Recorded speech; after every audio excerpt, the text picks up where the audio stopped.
All right, so let's keep this going. Now, this third one, I should have warned y'all in the beginning. There's gonna be some on this list that might throw you off, all right? And this might be one you weren't expecting.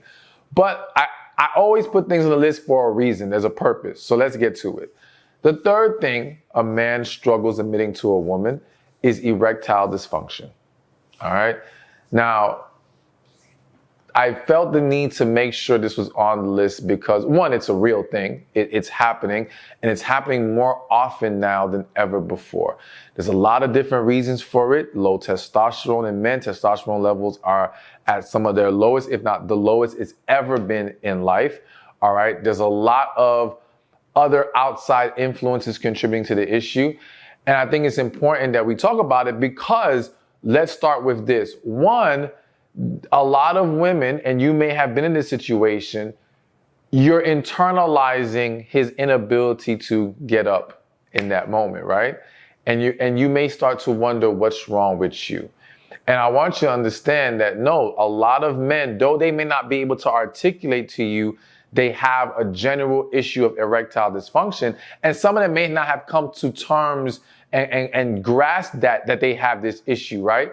But again, there's other things contributing to it. So one thing I will let be known is many of you are probably not aware of the fact there's something called porn-induced erectile dysfunction. So some men, especially younger generations who grew up on porn, right? They've gotten to a point that they've basically exposed themselves to so much digital stimulation that now they struggle with real world, real woman stimulation. And there's a lot more to it. I'm not a doctor, but I want to put it out there so maybe you can look into it and be more educated about it. But it's a real issue. So there's things like porn-induced erectile dysfunction. There's also, as I said, low testosterone levels.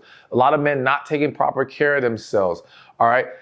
Depression. There's a lot more cases of men being depressed, and that depression leads to struggles in the bedroom as well. So even though, I know sometimes I've even made jokes about it could be World War III out there. Men still want to get it on, right? But not every man is like that. If they're too bogged down emotionally, they can't perform in the bedroom. So again, as a woman, do not be quick to internalize it and make it about you. And that's one of the reasons why men won't want to admit it. One, they don't want you to think it's a you issue, right? But also, it's just not the easiest thing to say, I have erectile dysfunction. Now, of course, I think for every man who is struggling in that area, one, there are cures, there are ways to fix this, and I would encourage them to do so. And as a woman, if you ever come across this situation, again, it's very easy to start thinking, is something wrong with me? Don't go to that mindset. Go to, okay, well, how can we make this better?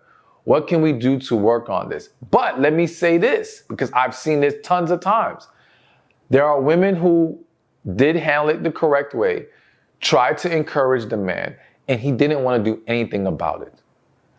And I just personally do not feel like you need to hold yourself prisoner to this relationship. And I know if it's marriage, it's a little more complicated, but hold yourself prisoner to a man who does not want to fix a fixable issue. All right.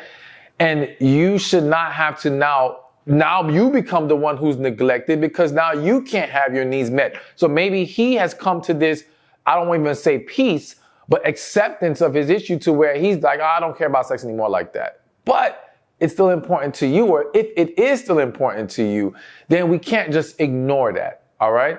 He has to be willing to go get help. But again, understand help can be found, help can be done. Now, of course, listen, you want to make sure you're always doing your part in a relationship as far as how you show up to cultivating a proper environment for you both to be pleased in the bedroom. But again, he has to be willing to do his part. But again, bottom line is erectile dysfunction, very common nowadays, a lot more and let me say this, it's become even more common with men in their 20s or as low as in their 20s.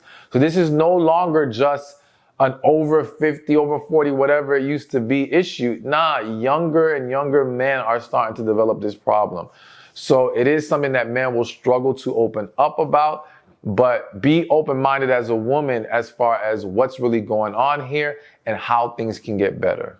Hey, thank you for watching this video. Be sure to check this one out right here, and I'll see you there. And now we get to number 9, but I do have a bonus, all right? You know, I got to throw a bonus in there sometimes.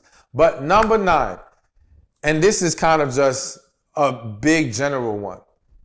His words and actions do not line up.